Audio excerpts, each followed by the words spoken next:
आरजियो आइएनजिओ धाएन कि, आधा पेट खाएर एफएम रेडियोमा बोलेन कि, अनिदै बसेर दोहोरी साँझमा गाएन कि, अवसर र ठाउँका लागि काठमाडौँका गल्लीहरू नापेन कि।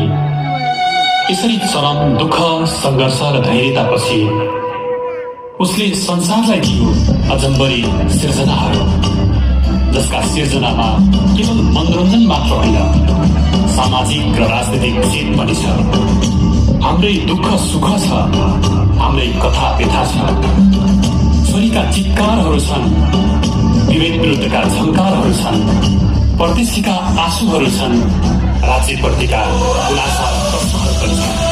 र हाम्रै मौलिकता, हाम्रै नेपालीपन, हाम्रै भाका, के बुढापाका, के तरुण तन्देरी, के बालबालिका, के गाउँ, के सहर, सबैको मन जितेर लोकप्रिय बन्यो एउटा नाम, प्रकाश सपुत।